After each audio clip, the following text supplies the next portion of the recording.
여러분, 혹시 한순간의 결정으로 모든 게 뒤바뀌는 그런 경험 해보신 적 있나요?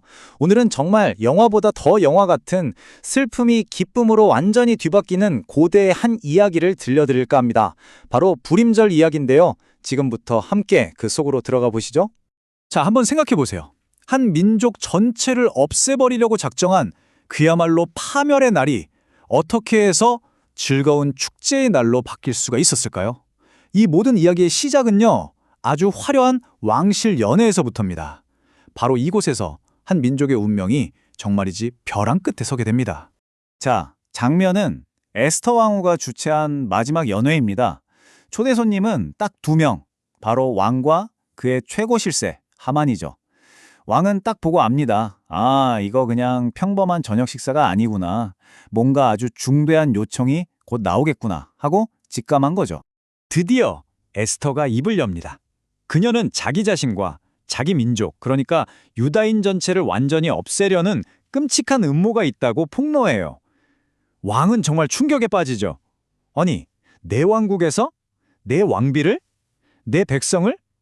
분노에 차서 소리칩니다. 대체 누가 감히 그런 짓을 꾸몄단 말이냐? 그리고 바로 이 순간, 이 이야기의 모든 것이 뒤집힙니다. 그야말로 클라이맥스죠. 에스터는 왕이 가장 믿고 의지하던 조언자, 바로 옆자리에 태연하게 앉아있는 그 남자를 손가락으로 딱 가리키면서 외칩니다. 우리의 대적, 우리의 원수는 바로 이 사악한 하만입니다. 이 한마디, 정말 이 한마디에 연회장은 그야말로 아수라장이 됩니다. 하만이 그렇게 공들여 쌓아올린 모든 계획이 이 순간 와르르 무너져 내리는 거죠. 하만의 몰락 과정, 이게 정말 순식간에 벌어집니다. 보세요. 자, 왕은 너무 화가 나서 자리를 박차고 나가버리죠. 겁에 질린 하만은 궁중 법도구 뭐고 다 있고 에스더 왕후 앞에 엎드려서 목숨만 살려달라고 빕니다. 근데 바로 그때 왕이 다시 돌아오는데 이 모습을 보고 완전 오해를 해버린 거예요. 저놈이 내 아내를 해치려고 하는구나.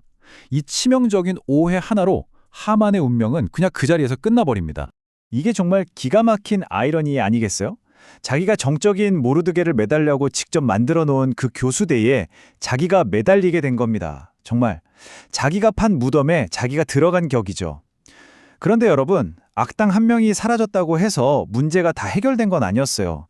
진짜 큰 위기는 아직 남아있었거든요. 네, 바로 이겁니다. 하만은 처형당했지만 그가 뿌려놓은 죽음의 씨앗, 그러니까 그 사악한 계획은 여전히 유효했던 거죠. 제국 전체에 이미 그 명령이 내려진 상태였으니까요. 아니, 왕이 명령하면 그냥 취소하면 되는 거 아니야? 싶으시죠? 근데 그게 아니었습니다. 당시 페르시아 법이 아주 독특했는데 왕의 도장이 찍힌 조서는 그 누구도, 심지어 왕 자신도 절대로 취소할 수가 없었어요. 이게 정말 엄청난 걸림돌이었던 겁니다. 자, 그래서 왕이 정말 기가 막힌 아이디어를 냅니다. 그래? 옛날 법을 없앨 수 없다고? 그럼 새로운 법으로 덮어버리면 되지. 이거죠. 왕은 자신의 인장반지를 모르드게에게 건네주면서 기존의 그 끔찍한 조서를 무력화시킬 새로운 조서를 직접 쓰라고 권한을 줍니다. 이 두 조서를 한번 비교해 볼까요? 하만의 조서는 아달월 13일에 모든 유다인을 죽이라는 거였죠. 근데 모르드게가 쓴 새로운 조서는 뭐냐? 바로 그날 유다인들이 스스로를 지키기 위해 무기를 들고 공격하는 자들에게 맞서 싸워도 좋다는, 심지어 그들의 재산을 빼앗아도 좋다는 왕의 허락이었습니다. 첫 번째 법을 없앤 건 아니지만 사실상 그 효력을 완전히 막아버린 정말 똑똑한 방법이었죠. 이제 왕의 급사들이 제국에서 가장 빠른 말에 올라타서 이 새로운 소식을 전하러 달려나갑니다. 생각해 보세요. 얼마 전까지만 해도 죽음의 소식이 퍼져나갔던 바로 그 길 위로 이제는 생명의 소식, 희망의 소식에 퍼져나가는 겁니다. 절망의 땅에 희망의 싹이 돋아나는 그야말로 극적인 반전의 서막이 열린 거죠. 자, 이렇게 놀라운 구원의 이야기는 그냥 과거의 사건으로 끝나지 않았습니다. 오히려 영원히 기억될 축제의 시작이 되었죠. 원래는 슬픔과 죽음의 날이 될 뻔했던 바로 그날이 이제는 불임절이라는 기쁨의 축제로 다시 태어난 겁니다.